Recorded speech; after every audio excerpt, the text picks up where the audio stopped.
I have received a letter from a lawyer, not a physical copy. I've received an electronic copy of the letter.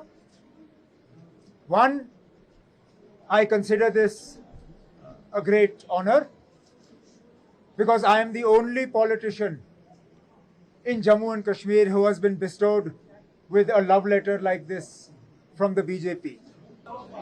ये निहायत ही अफसोस की बात है कि वो लोग जो 13 जुलाई को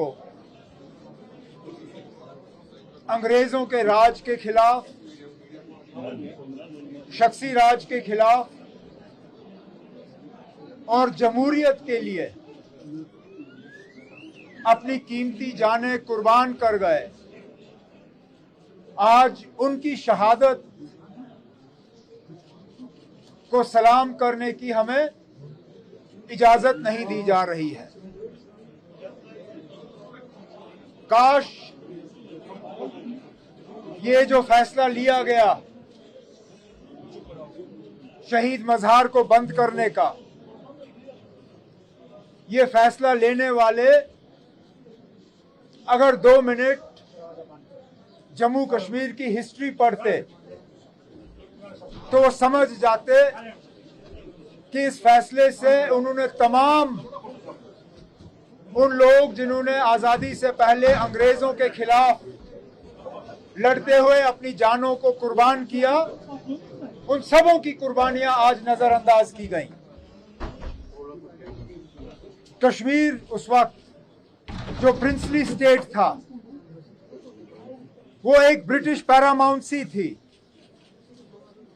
महाराजा ने अंग्रेजों की पैरामाउंसी को कबूल किया और अगर इसका आप सबूत चाहते हो, यहां 100 मीटर दूर पे जो आज एम्पोरियम है वो रेजिडेंट का मकान होता था। जो आज जम्मू में वजीर आला की ऑफिशियल रेजिडेंस है वो रेजिडेंसी का मकान होता था। जो जम्मू और श्रीनगर में 2 सड़कें हैं रेजिडेंसी रोड के हवाले से, उन सड़कों के नाम इसलिए रखे गए क्योंकि वो अंग्रेज रेजिडेंट के मकान तक जाके वो सड़कें पहुंचती थीं।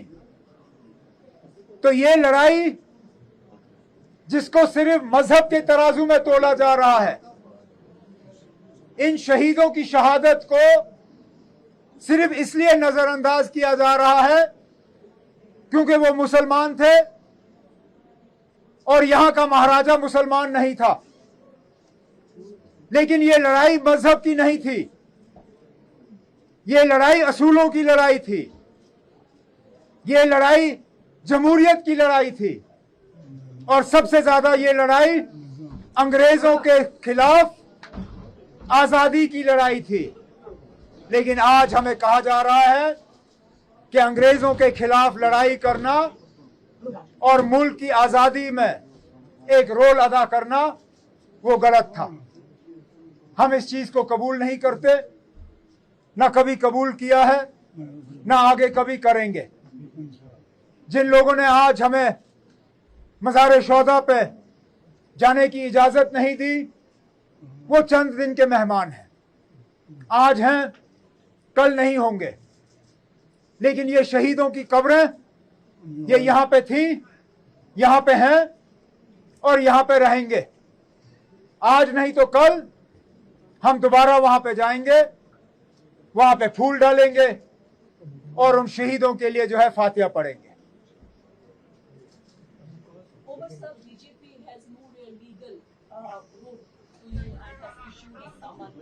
No, I have not been issued. I have not been issued any summons.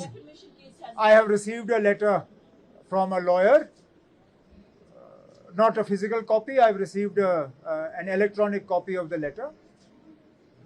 One, I consider this a great honor because I am the only politician in Jammu and Kashmir who has been bestowed with a love letter like this from the BJP.